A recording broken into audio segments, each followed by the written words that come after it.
Olá, primeiro ano. Vamos agora para a Biologia Celular 2, onde nós veremos aí citoplasma e organelas membranosas e não membranosas. Certo? Vamos lá. Lembrem que o citoplasma é aquela substância gelatinosa que preenche a parte interna da célula e onde as organelas elas ficam mergulhadas. Então, o citoplasma ele é formado pelo citosol e o citosol é composto por algumas substâncias, como água, sais minerais, proteínas, carboidratos e proteínas insolúveis em suspensão. Nos eucariontes, lembre que os eucariontes são aqueles que apresentam o material genético envolto por uma membrana. Nos eucariontes, nós vamos ter algumas organelas que formam um sistema chamado de sistema de endomembranas. Esse sistema de endomembranas é como se fosse um circuito de transferência das substâncias no interior do citoplasma. Quais são as organelas que fazem parte desse sistema de endomembranas? A membrana plasmática e a membrana nuclear, o retículo endoplasmático granuloso e não granuloso, o complexo de Golgi e os lisossomos. Coloquei uma imagem aqui, que fica melhor para a gente perceber como é que ocorre esse processo. O sistema de endomembranas aqui ele é formado pela membrana plasmática, a membrana nuclear, o retículo endoplasmático granuloso que está ligado à membrana nuclear e o lisossomos e complexo golgiense. Então essas estruturas elas formam um sistema de transporte de substâncias dentro da célula. Lembram do nome daquele processo que ocorre para a liberação de substâncias, a gente chama de quê? Exocitose. Beleza? Vamos lá. Nós vamos começar com as organelas celulares não membranosas. As organelas celulares não membranosas são aquelas organelas que não contam com o envoltório membranoso, com aquela bicamada fosfolipídica que a gente viu no vídeo anterior. Quem são essas organelas não membranosas? Citoesqueleto, centríolo, cílios e flagelos e os ribossomos. Eu já até passei para vocês essas imagens e os áudios explicativos, mas é importante a gente fazer essa revisão para poder dar continuidade aí para os próximos conteúdos. O citoesqueleto ele tem a função de sustentação celular, ele organiza as organelas do citoplasma, integração das estruturas e movimento celular. Lembrem da ciclose e dos movimentos ameboides, que tem a formação dos pseudópodes. Quem possibilita isso é o citoesqueleto, porque ele tem a capacidade de montar e remontar. Ele é bastante flexível. Os centríolos eles têm a função aí de formar cílios e flagelos. E tem também uma função importantíssima durante a divisão celular, eles que vão orientar os cromossomos durante o processo de divisão celular. Os cílios e os flagelos, que têm a função aí de movimentação de fluidos e movimentação de algumas células, essas que vocês têm aqui como exemplo, a primeira é o paramécio, é um protozoário ciliado, e aqui é um espermatozoide que tem como flagelo a estrutura locomotora. E por fim aqui o ribossomo, que é formado por duas subunidades que tem como função a síntese proteica. Citoesqueleto, as funções do citoesqueleto: manter as organelas posicionadas e organizadas, garante o formato da célula, atua como a rota de transporte para as proteínas, ele vai fazer essa orientação e integra também as estruturas celulares. Olhem aqui os compostos que formam o citoesqueleto. Ele é composto de microtúbulos, filamentos intermediários, que é constituído de queratina. Os microtúbulos ele é constituído pela proteína tubulina, e microfilamentos que são constituídos pela proteína actina, que nós vimos a actina e miosina lá quando estudamos músculo. Citoesqueleto ele possibilita o movimento celular de duas formas, ou pela ciclose, alterando aí a posição das organelas, e os movimentos ameboides com a formação de pseudópodes. Lembram? Olhem aqui uma célula vegetal, o movimento de ciclose, os cloroplastos organizados, e aqui nós temos a formação do pseudópode. Pseudópode, aqui nós temos uma ameba, um movimento aí amebóide.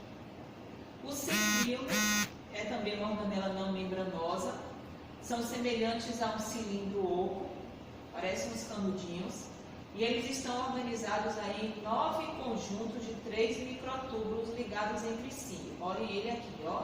9 conjuntos de 3 microtúbulos que estão ligados entre si. Percebam essa constituição aqui que nós vamos ver mais lá na frente, um que é semelhante, só que ao invés de estar organizado em 3 microtúbulos, eles estão organizados aos pares. A função dos centríolos é a formação de cílios e flagelos e orienta aí a movimentação cromossômica durante o processo de divisão celular. Olhem eles aqui, ó. Forma esse fuso mitótico que organiza os cromossomos. A divisão celular que tem 4 fases, a prófase, a metáfase, a anáfase e telófase. Na metáfase, os cromossomos eles estão alinhados ao centro.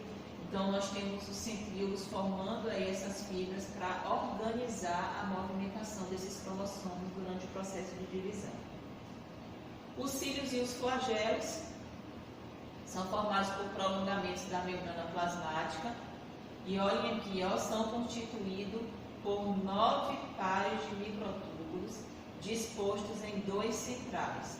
Lembram lá dos centríolos que são formados também por um conjunto de 9, só que eles estão organizados em trio, em trincas, que são ligados entre si.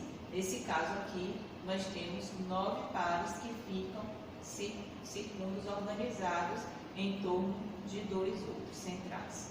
Aqui nós temos o flagelo, que é maior e é menos numeroso, e os cílios, que é menorzinho e está em maior quantidade. E por último, os ribossomos, que têm como função a síntese de proteína. Esses ribossomos, eles podem também estar localizados no interior de mitocôndrias e cloroplastos, que são 2 organelas que têm seus ribossomos próprios. Lembram do retículo endoplasmático, que pode ser granuloso e não granuloso? O retículo endoplasmático, que é granuloso, é porque ele tem ribossomos aderidos à sua membrana externa. Só que esses ribossomos, além de aderidos ao retículo endoplasmático granuloso, ele pode estar livre no citoplasma. Ele é formado por 2 subunidades. Nós vamos retomar ribossomos de novo quando formos estudar o processo de transcrição, tradução, produção de proteína. Vocês vão entender qual é a função do RNA mensageiro, do RNA transportador.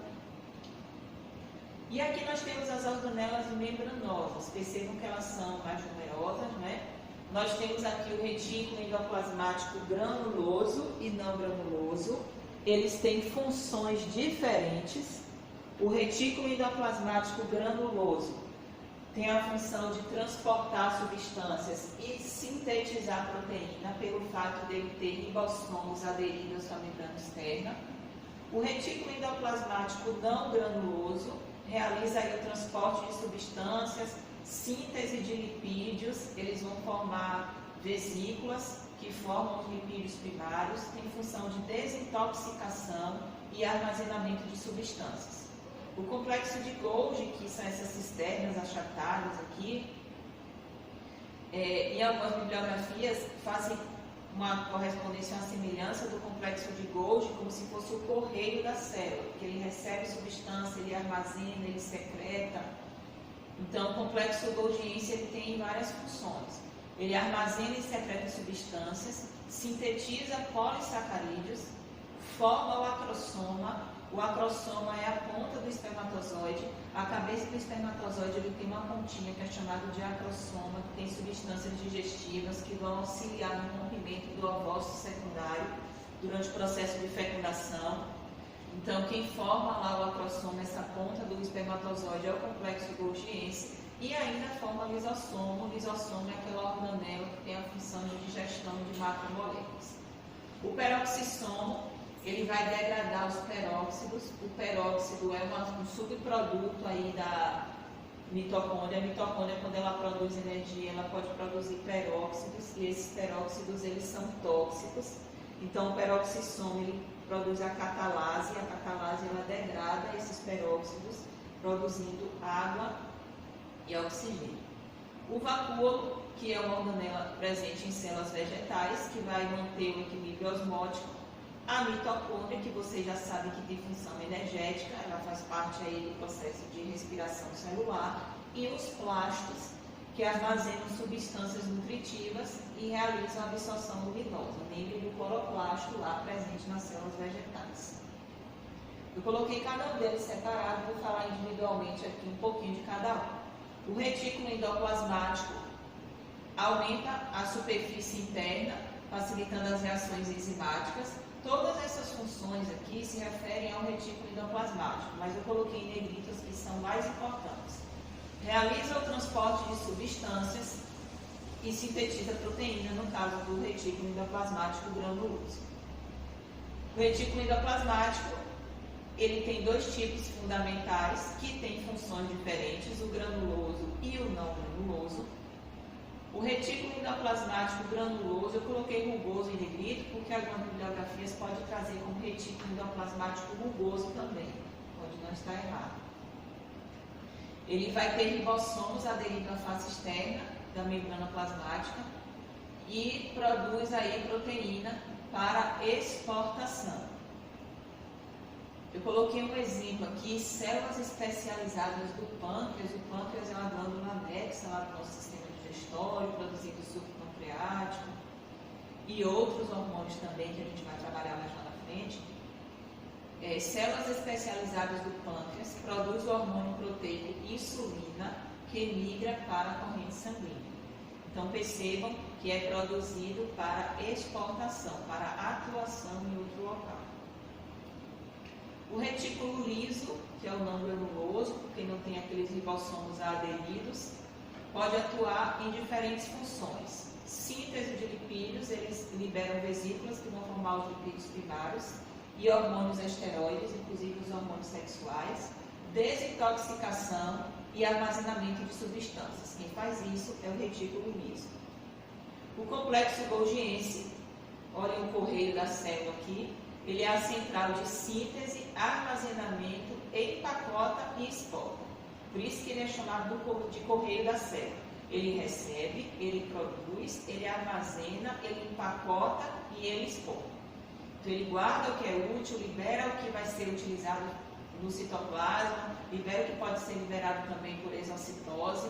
Então o complexo golgiense aí é uma organela de várias funções. Ele apresenta dois polos, que a gente chama de face cis e face trans. Como é que você vai saber qual é a cis e qual é a trans? A face cis é aquela que vai receber as vesículas vindas lá do retículo endoplasmático. Eu vou colocar uma imagem aqui para vocês verem. Face cis é aquela que recebe as vesículas vindas do retículo endoplasmático. E a face trans é a face oposta. As funções do complexo golgiense são aquelas do correio, que eu já comentei com vocês. Ele armazena, ele secreta, ele sintetiza, ele empacota, ele forma acrossomo. Então ele é multifuncional aí. Olhem outra imagem. As vesículas vindas do retículo endoplasmático, olha o retículo endoplasmático aqui embaixo. Então, a face do complexo golgiense, que recebe as vesículas vindas do retículo endoplasmático, a gente chama de face cis. E a oposta é a face trans. Lisossomo vocês já sabem, lise vem de pedra. Então, o lisossomo, ele tem a função de digestão. Os lisossomos, eles vão quebrar as moléculas grandes em moléculas menores. Eles fazem o processo de digestão das macromoléculas. A digestão intracelular, ela pode acontecer de três formas. E a gente caracteriza como heterofagia, autofagia e apoptose. O que caracteriza cada uma delas? A gente classifica uma digestão intracelular heterofágica quando essa digestão é de uma substância que veio de fora da célula. Então, a substância que veio de fora da célula, a gente chama isso de digestão intracelular heterofágica. Agora, quando essa digestão acontece de uma organela que já está dentro da célula, a gente chama isso de autofagia. Uma digestão intracelular autofágica ocorre o processo de digestão de uma estrutura que já está dentro da célula. O exemplo que eu trouxe aqui para vocês foi dessa mitocôndria. Como a nossa célula funciona como se fosse uma fábrica, todas as organelas elas precisam estar ativas, elas precisam estar funcionando. Se uma dessas organelas não apresenta produção, se uma dessas organelas apresenta defeito, ela precisa ser substituída por uma nova. Então, o que está acontecendo aqui? Uma mitocôndria, que é uma organela importante no processo de produção de energia, ela está fora de uso. Ou ela apresentou uma fraqueza na função, ou ela perdeu a capacidade de produzir energia, ela não pode ficar aqui. Então, o que é que acontece? Um processo de autofagia. Os lisossomos, eles digerem essa mitocôndria, que não está sendo utilizada, e os seus resíduos são liberados através do processo de exocitose. Do lado de cá, isso verdinho aqui, é um material sendo fagocitado. Percebam que essa substância está vindo de fora para ser digerida. A gente chama isso de heterofagia. Quando já está dentro, a gente chama de autofagia. E a apoptose é um fenômeno que é uma morte celular programada. Eu trouxe alguns exemplos aqui para vocês dessa morte celular programada, que é um outro exemplo de autofagia e heterofagia. Olhem aqui, ó, o processo de metamorfose dos anfíbios. Inicialmente, quando ele está na fase de girino, ele não tem as patas anteriores e posteriores, elas vão surgindo com o tempo. Depois, essa cauda, ela desaparece. Percebam aqui que na fase adulta ele não tem a cauda. Essa cauda, ela é perdida por um processo chamado de apoptose, uma morte celular programada. Se ela se compõe essa cauda, ela já como se ela tivesse um tempo de vida. Aí ela vai ser eliminada. Acontece isso também conosco. Nós, seres humanos, apresentamos membranas entre os dedos, porque quando a gente está dentro da barriga da mãe, tem o líquido amniótico, então a gente tem essas membranas aqui, como se fossem os papos. Essa membrana entre os dedos, ela também vai desaparecer. E ela desaparece através de um fenômeno chamado de apoptose. O peroxissomo, que faz a desintoxicação, que eu falei com vocês lá no início, durante as atividades celulares, a mitocôndria ela vai produzir o peróxido de hidrogênio. Esse peróxido de hidrogênio ele é extremamente nocivo para a célula. Então, ele precisa ser destruído, ele precisa ser decomposto. Porque quando ele está presente na nossa célula, ele pode destruir as nossas membranas e alterar o nosso material genético. Então, o que é que o peroxissomo faz? Ele pega esse peróxido de hidrogênio e desdobra ele em água e oxigênio. Então, o peróxido ele vai ser transformado em duas outras substâncias.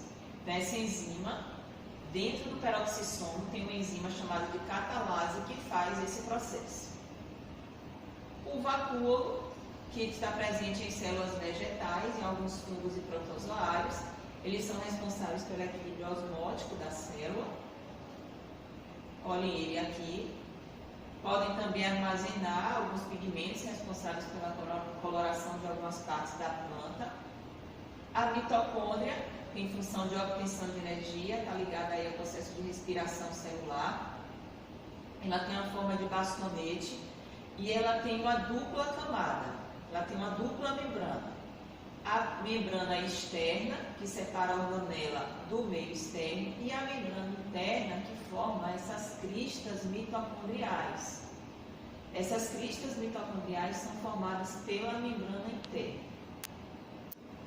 Os plastos, que são encontrados aí em plantas e algas, estão relacionados ao processo de fotossíntese, no caso do cloroplasto. Esses plastos nas plantas só vai aparecer depois do processo de germinação. Então, depois que a planta germina, os plastos eles são formados para que elas comecem a produzir o seu próprio alimento através da fotossíntese. Esses plastos eles podem ser divididos em leucoplastos, que são os incolores, que têm a função de armazenamento de substâncias, ou cromoplastos. Os cromoplastos são os plastos coloridos. No caso dos verdes, são os cloroplastos, mas existem também outras colorações, como é o caso do eritroplasto, que é a coloração vermelha, e o xantoplasto, que é a coloração amarela. Aqui nós temos o cloroplasto, que é o verdinho, a organela presente em células vegetais, que auxilia no processo de fotossíntese. São discoides e, assim como a mitocôndria, tem duas membranas. Tem a membrana externa, que é lisa, que delimita ela com o ambiente externo, separa a parte interna do ambiente externo. E a membrana interna, lá na mitocôndria, vocês viram que a membrana interna formou as cristas mitocondriais. Aqui no cloroplasto, a membrana interna vai formar essas dobras que constituem as lamelas. Olhem as lamelas aqui, parecem umas prateleiras que vão guardar os tilacoides, que são esses disquinhos. Olhem aqui. Dentro do cloroplasto tem tudo isso aqui. O tilacoide, que são os disquinhos, parecem as moedinhas. O grano, que é uma pilha de tilacoide. A grana, que é um conjunto de granos. Então, eu tenho aqui, ó, um grano. Tá vendo onde a seta está marcando? Aqui eu tenho um grano, que eu tenho um conjunto de tilacoides. Mas aqui eu já tenho uma grana, que é um conjunto de grano. Ó, conjunto de torrezinhas aqui de disquinhos. E o estroma é um líquido fluido viscoso que preenche aqui o cloroplasto. Então, o cloroplasto ele tem duas membranas, a membrana externa, que é lisa, e a membrana interna, que vai formar essas prateleiras, que vão acomodar os tilacoides, que juntos formam o grano, e que o conjunto de grano vai formar a grana. Pronto? Beleza? Qualquer dúvida, vocês podem perguntar lá no nosso grupo do WhatsApp, certo?